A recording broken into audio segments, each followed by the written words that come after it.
പല പല രാജ്യങ്ങളിൽ അമേരിക്കയ്ക്ക് വ്യോമത്താവളങ്ങളുണ്ട്. അതുപോലെ തന്നെ ജപ്പാനിലും അമേരിക്കയ്ക്ക് വ്യോമത്താവളങ്ങളുണ്ട്. അത്തരത്തിലൊരു വ്യോമത്താവളത്തിൽ ദുരൂഹമായ രീതിയിൽ ഒരു സ്ഫോടനം നടന്നിരിക്കുന്നു എന്ന റിപ്പോർട്ടുകളാണ് ഇപ്പോൾ പുറത്തു വരുന്നത്. പ്രത്യേകിച്ച് ജപ്പാനിലാണ് ഈ സ്ഫോടനം ഉണ്ടായിരിക്കുന്നത്. നമുക്കറിയാം, ജപ്പാൻ അമേരിക്കയുമായിട്ട് ആഭിമുഖ്യം വളരെയധികം പുലർത്തുന്നതുകൊണ്ട് ചൈനയും ജപ്പാനും തമ്മിൽ കോൺഫ്ലിക്റ്റിലാണ് എപ്പോഴും. ചൈനയാണെങ്കിൽ അമേരിക്കയെ തങ്ങളുടെ രാജ്യങ്ങളുടെ തൊട്ട് അയൽവക്കത്തുള്ള രാജ്യങ്ങളിൽ പോലും അമേരിക്കയുടെ സാന്നിധ്യം ആഗ്രഹിക്കുന്നില്ല എന്നുള്ളൊരു സംഭവം കൂടെയുണ്ട്. അങ്ങനെയുള്ളൊരു സാഹചര്യത്തിലാണ് ഇപ്പോൾ സൈനികരുണ്ടായിരുന്ന ഒരു വ്യോമത്താവളത്തിൽ സ്ഫോടനം ഉണ്ടായിരിക്കുന്നത് എന്ന റിപ്പോർട്ടാണ് ഇപ്പോൾ പുറത്തു വരുന്നത്.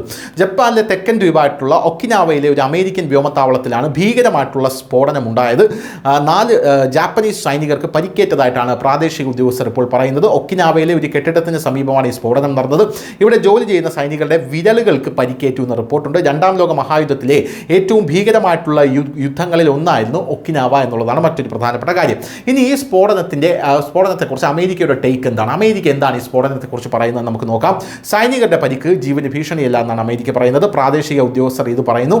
ഒക്കിനാവ പ്രീഫെക്ചറൽ ഗവൺമെൻറ് നടത്തുന്ന കഡേന എയർബേസിലെ ഒരു വെടിമരുന്ന് സംഭരണശാലയിലാണ് ഈ സ്ഫോടനം നടന്നത് എന്നാണ് അമേരിക്ക പറയുന്നത്.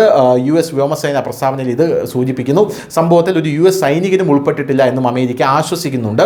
എന്താണ് സ്ഫോടനത്തിന് കാരണമായത് എന്ന് ചോദിച്ചു കഴിഞ്ഞാൽ, സൈനികർ ഒരു സ്ഥലം പരിശോധിക്കുന്നതിനിടെ ഒരു ഉപകരണം പെട്ടെന്ന് പൊട്ടിത്തെറിക്കുകയായിരുന്നു എന്നാണ് സ്വയം പ്രതിരോധ സേന ജോയിന്റ് സ്റ്റാഫ് പറയുന്നത്. മാധ്യമ റിപ്പോർട്ടുകൾ പ്രകാരം ഉപകരണത്തിലെ തുരുമ്പ് നീക്കം ചെയ്യാൻ ശ്രമിക്കുന്നതിനിടെയാണ് സ്ഫോടനമുണ്ടായത്. അപകടത്തിൻ്റെ കാരണം കണ്ടെത്താൻ ശ്രമിക്കുകയാണ് എന്ന് SDF ഇപ്പോൾ പറഞ്ഞിരിക്കുകയാണ്. എന്തായാലും ഈ അപകടത്തിൽ ഒരു ദുരൂഹതയുണ്ട് എന്നുള്ള കാര്യത്തിൽ ഇപ്പോഴും സംശയമില്ല. അപകടത്തിൻ്റെ കാരണം ഇനിയും കണ്ടെത്തേണ്ടിയിരിക്കുന്നു എന്നാണ് കൃത്യമായി അമേരിക്കയും ജപ്പാനും സംയുക്തമായി ചേർന്ന് പറയുന്നത്. News desk, news India Malayalam.